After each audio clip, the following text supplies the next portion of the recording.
90 రోజుల కోర్సు పూర్తి చేస్తే చాలు 100% ప్లేస్మెంట్ సపోర్ట్ తో సాఫ్ట్వేర్ జాబ్ మీ సొంతం. వెంటనే కోడ్ జ్ఞాన్ డెస్టినేషన్ ని సంప్రదించండి. నమస్తే అలఘరి రవీంద్రనాథ్ గారు. నమస్తే అండి ఉష గారు. డిప్యూటీ సీఎం పవన్ కళ్యాణ్ గారికి సంబంధించి ఒక న్యూస్ అయితే మనం వింటూ ఉన్నాము. గత 2 రోజులుగా ఆయనని డిప్యూటీ సీఎం పదవి నుంచి తప్పించే అవకాశం ఉంది అన్నట్టుగా మనం వార్తలు వింటూ ఉన్నాము. దీనికి సంబంధించిన పూర్తి సమాచారం ఏంటి? సంవత్సరం కాలం పాటు ఈ జూన్ వస్తే ఒక సంవత్సరం అయిపోతుంది ఆయన డిప్యూటీ సీఎంగా ప్రమాణ స్వీకారం చేసి. సంవత్సరంలో ఆయన చేసిన సేవలు చాలా ఉన్నాయని చెప్పొచ్చు. రాష్ట్ర ప్రభుత్వానికైనా ప్రజలకైనా ఎన్నో సహాయ సహకారాలు ఆయన అందించారు. ఉన్నట్టుండి ఈ డిప్యూటీ సీఎంకి సంబంధించిన ఊహాగానాలను ఏ విధంగా చూడాల్సిన అవసరం ఉంటుంది అంటారు? ప్రధానంగా ఉష గారు, ఏదైతే ఇప్పుడు మీరు మాట్లాడినటువంటి డిప్యూటీ సీఎం హోదా నుంచి పవన్ కళ్యాణ్ గారిని తప్పించి ఆ పోస్టులోకి నారా లోకేష్ గారికి ఇవ్వమని చెప్పి రీసెంట్గా ఏబిఎన్ ఆంధ్రజ్యోతి రాధాకృష్ణ గారు ఒక వ్యాఖ్య చేయడం జరిగింది. దానికి సంబంధించి టోటల్ ఎంటైర్ సోషల్ మీడియాలో రకరకాలైనటువంటి స్పెక్యులేషన్స్ జరుగుతున్నాయి. అంటే పవన్ కళ్యాణ్ గారు యాజ్ ఎ డిప్యూటీ సీఎంగా గడిచిన ఏడాదిగా, అంటే లాస్ట్ జూన్లో ఆయన అపాయింట్ అయిన తర్వాత గడిచిన ఏడాదిగా ఆయన చేసినటువంటి యాక్టివిటీస్ ఏవైతే ఉన్నాయో డెఫినెట్గా అందులో నో డౌట్ ఆయన అద్భుతంగా చేశారు.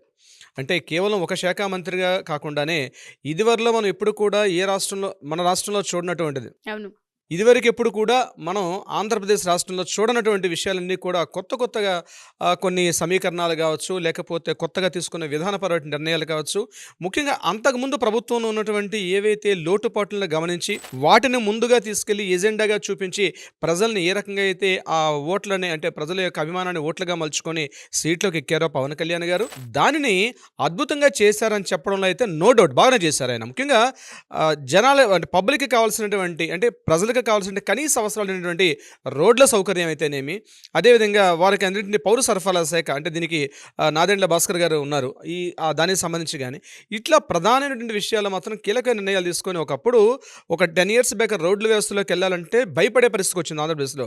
అటువంటిది ఈరోజు రోడ్ల విషయంలో కానీ, అదేవిధంగా రైల్వే శాఖ సంబంధించి విశాఖపట్నానికి ఒక రైల్వే జోన్గా తీసుకున్నారు. కొన్ని కీ పాయింట్స్, అంటే తక్కువ పీరియడ్లను కూడా తనకంటూ ఒక ప్రత్యేకత, ఒక స్టేటస్ని తీసుకొచ్చారు Pawan Kalyan. It's no doubt. ఇదంతా ఒక పార్ట్ ఇలా ఉండగా రకరకాల స్పెక్యులేషన్స్లో ప్రధానంగా ఏంటంటే నారా లోకేష్ గారిని డిప్యూటీ సీఎం చేయమని చెప్పి, అదేవిధంగా వయసు రీత్యా, వృద్ధాప్యరీత్యా చంద్రబాబు నాయుడు గారిని ఆ పదవి నుంచి తప్పించి పవన్ కళ్యాణ్ గారిని సీఎం చేస్తే, అంటే ప్రత్యేకించి ఇక్కడ పవన్ కళ్యాణ్ గారిని సీఎం చేయమని కాకుండా డిప్యూటీ సీఎంని లోకేష్ గారిని చేయమని చెప్పడం జరిగింది. కానీ రకరకాల ఊహాగానాలు ఎలా ఉన్నాయంటే పవన్ కళ్యాణ్ గారిని ప్రధానంగా సీఎం చేస్తే, అదేవిధంగా డిప్యూటీ సీఎంగా లోకేష్ గారిని చేస్తే బాగుంటుంది, రాష్ట్రం ఇంకా బాగుంటుంది. ఎందుకంటే ఇది కూటమి ప్రభుత్వాలు 2 ప్రభుత్వాలు కలిసి, అటు జనసేన పార్టీ, తెలుగుదేశం పార్టీ కలిసి జాయింట్గా ఉమ్మడిగా ప్రభుత్వాన్ని ఏర్పాటు చేసిన నేపథ్యంలో ప్రధానంగా ఏదైతే 21 సీట్లో వాళ్ళు పార్టిసిపేట్ చేసిన 21 సీట్లో 100% తను అక్కడ గెలుచుకొని తనకంటే ఒక ఇమేజ్ని క్రియేట్ చేసుకోండి పవన్ కళ్యాణ్ గారిని సీఎంగా, ఒక చీఫ్ మినిస్టర్గా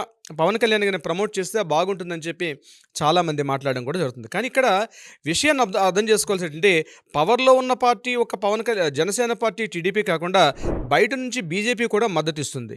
బీజేపీలో మోడీ గారు కీలక పాత్ర పోషిస్తారు, ముఖ్యంగా అమిత్ షా గారు కానీ, మోడీ గారు కానీ. ఆంధ్రప్రదేశ్ రాజకీయాల్లో వారికంటూ ప్రతి క్షణాన్ని కూడా వాళ్ళు గమనిస్తున్నారు ఆంధ్రప్రదేశ్ రాజకీయాల్లో ఎలా ఉంటుంది ఏంటి విషయం మీద. ఇక్కడ ప్రధానంగా రీసెంట్గా మరొక చర్చ కూడా లేవనెత్తారు ఉష గారు. ప్రధానంగా ఏంటంటే మొన్న సంక్రాంతి సంబరాల్లో భాగంగా మోడీ గారితో పాటు కలిసి దగ్గరగా తిరుగుతున్నట్టు చిరంజీవి గారు, కిషన్ రెడ్డి గారితో కలిసి చిరంజీవి గారు ఎప్పుడైతే చేశారో మరొక స్పెక్యులేషన్స్ వార్త కూడా బయటకు వచ్చింది. చిరంజీవి గారిని రాష్ట్రపతిగా చూడాలని చెప్తూ, అదేవిధంగా నాగబాబు గారిని కూడా కేంద్ర మంత్రివర్గం తీసుకుంటారు. ఇక్కడ అంటే వాళ్ళ ఫ్యామిలీలో నాగబాబు గారిని రాష్ట్ర మంత్రివర్గం తీసుకుంటారు. చిరంజీవి గారు కూడా రాష్ట్రపతి హోదాలో ఉంటారు. అదేవిధంగా బీజేపీ కూడా ప్రత్యేకంగా చిరంజీవి గారిని తమ పార్టీలోకి ఆహ్వానించే ప్రయత్నాలు చేస్తున్నట్టుగా కూడా తెలుస్తుంది.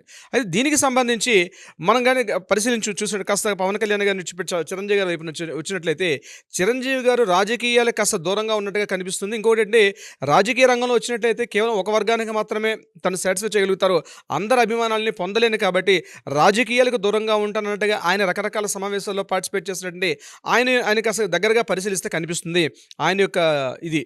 అయితే ఇక్కడ పవన్ కళ్యాణ్ గారి, అంటే మొత్తం ఎన్టీఆర్ ఉన్నటువంటి చిరంజీవి గారు, నాగబాబు గారు, పవన్ కళ్యాణ్ గారు, ఈ ముగ్గురులో కూడా చిరంజీవి గారిని రాష్ట్రపతిగా పంపిస్తే, రాష్ట్రపతి గారి హోదాలో పంపించినట్టయితే నాగబాబు గారిని మన మంత్రివర్గంలో తీసుకోవడం, క్యాబినెట్లో తీసుకోవడం, అదేవిధంగా డిప్యూటీ సీఎంగా నారా లోకేష్ గారికి ఇవ్వడం అన్నది అంటే చంద్రబాబు నాయుడు గారి పార్టీ పరంగా నారా లోకేష్ గారు కూడా చాలా కృషి చేస్తున్నారు కాబట్టి ఆయనకి డిప్యూటీ సీఎం ఇస్తే బాగుంటుంది, ఇప్పుడైతే పవన్ కళ్యాణ్ గారిని సీఎం చేస్తే బాగుంటుందని చెప్పి ఈ రకమైనటువంటి ఊహాగానానికి బాగా తెరదీసుకున్నారు. అయితే ఇది ఎంతవరకు కరెక్టు? ఎందుకంటే అపారమైనటువంటి రాజకీయ ధురంధరుడు చంద్రబాబు నాయుడు గారు.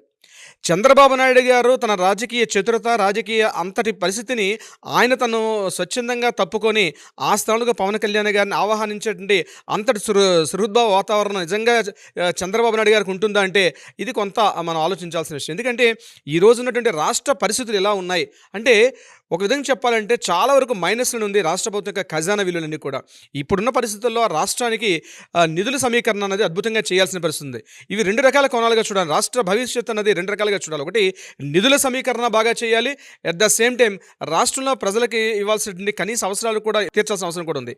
ఈ విషయంలో ఇదే 45-49 వయసులో అప్పట్లో ఉన్నటువంటి ఉమ్మడి ఆంధ్రప్రదేశ్లో చంద్రబాబు నాయుడు గారు పార్టీ పగ్గాలు చేపట్టి అదేవిధంగా రాష్ట్ర ముఖ్యమంత్రి అయిన తర్వాత తన రాజకీయ చతురతతోటి అదేవిధంగా విదేశీ పెట్టుబడులు కూడా మన రాష్ట్రానికి అంటే అప్పటి సమైక్య ఆంధ్రప్రదేశ్లో హైదరాబాద్కి ఆహ్వానించడంలో చాలా వరకు సఫలీకృతం అయ్యారు.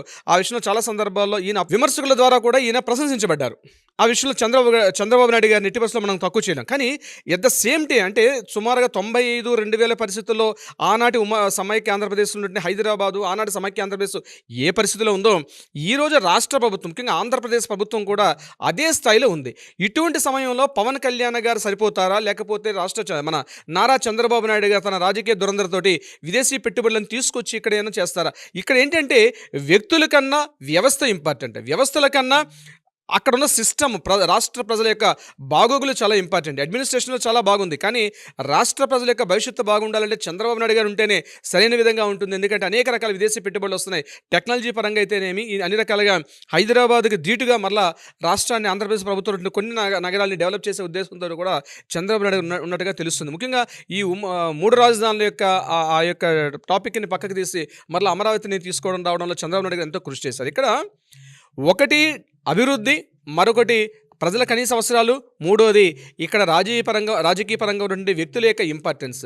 ఈ యొక్క రాజకీయ చిత్రతలో అంటే ఈ చదరంగంలో ఎవరి పాత్ర ఎవరు పోషిస్తారు, ఎవరి స్థానాలు ఎవరికి మారుతారు, ఈ రాజకీయ చంద్రపు గడిలో ఎవరు దీనికి పౌలుగా బలైపోతారు. చంద్రబాబు నాయుడు గారు అయితే తను ఎంతో కష్టపడి ఈ పార్టీని మరలా తీసుకొచ్చారు. ఎందుకంటే జగన్మోహన్ రెడ్డి గారు లాంటి ఒక వ్యక్తిని ఢీకొట్టి మరలా పార్టీ అధికారులు తీసుకొని రావడం అంత ఆషామాషి కాదు. అందులో కూడా పవన్ కళ్యాణ్ గారు సపోర్ట్ లేకుండా ఇంత జరిగిందంటే కూడా మనం కొట్టిపడేయలేం. ఇటువంటి సమయంలో ఈనాటి పరిస్థితి ఇక్కడ ఉన్నటువంటి పరిస్థితి ఏంటంటే చంద్రబాబు నాయుడు గారు చూస్తే మార్క్స్ అదే ప్రజాభిప్రాయ సేకరణ చేయడం అయితే అవసరం ఉంటుంది. కేవలం పార్టీ కార్యకర్తలు ఒక్కటే కాకుండా జనసేన పార్టీ కార్యకర్తల యొక్క అభిప్రాయాల, లేకపోతే టీడీపీ పార్టీ కార్యకర్తల అభిప్రాయాల కాకుండా ప్రజలు ఏం కోరుకుంటున్నారు, ఒక ప్లెబిసైట్ ప్రజాభిప్రాయ సేకరణ. ఎందుకంటే ఈరోజు ఇన్వెస్టిగేషన్ రిపోర్ట్స్ ఉన్నాయి, సర్వేలు ఉన్నాయి. నేను అనుకుంటాను ఖచ్చితంగా ప్రజల యొక్క సర్వేలోకి వెళ్తే ప్రజలు ఏం కోరుకుంటున్నారు అంటే దీన్ని రకరకాల అభిప్రాయాలు భిన్నాభిప్రాయాలు రావచ్చు, కానీ మెజారిటీ అభిప్రాయం ప్రకారం ఎవరు వస్తుందో దాని తగ్గట్టుగా వెళ్తే బాగుంటుంది. కానీ ఒక పత్రికా అధినేత లేకపోతే ఒక టీవీ ఛానల్ అధినేత చెప్పారని చెప్పి దాన్ని పరిగణలో తీసుకోకుండా ప్రజాభిప్రాయ సేకరణ ద్వారా ఎవరిస్తే బాగుంటుంది, ఎవరు వెళ్తే బాగుంటుంది, ఎండ్ ఆఫ్ ద డే ప్రజల యొక్క కనీస అవసరాలు, రాష్ట్రం యొక్క భవిష్యత్తు, నిధుల సమీకరణ, పారిశ్రామికంగా రాష్ట్ర ప్రభుత్వం ముందుకెళ్ళడం అనేది ఇంపార్టెంట్. కాబట్టి ఆ యాంగిల్ ఆలోచిస్తారైతే నేను అనుకుంటున్నాను ఉష గారు. తప్పకుండా సార్, మీరు అన్నట్టుగానే వ్యక్తుల కన్నా వ్యవస్థ అనేది చాలా పెద్ద ఇంపాక్ట్ చూపిస్తూ ఉంటుంది. ఎటువంటి వ్యవస్థ ఉంటుంది, వ్యవస్థలో ఏ మనుషులు ఉంటారు, వాళ్ళ వల్ల ప్రజలకు ఎలాంటి లబ్ధి చేకూరుతుంది అన్న వాటిపైననే ఆలోచించాల్సిన అవసరం ఉంది. సో ఏం జరుగుతుంది, దీనికి సంబంధించిన వార్తలు ఏ విధంగా బయటకు వచ్చే అవకాశం ఉంటుంది, ఎస్పెషల్లీ ఈ న్యూస్కి సంబంధించి అటు చంద్రబాబు గారైనా ఇటు డిప్యూటీ సీఎం పవన్ కళ్యాణ్ గారైనా రెస్పాండ్ అవుతారేమో చూద్దాం. Thank you sir, thank you so much. Thank you so much Anush గారు.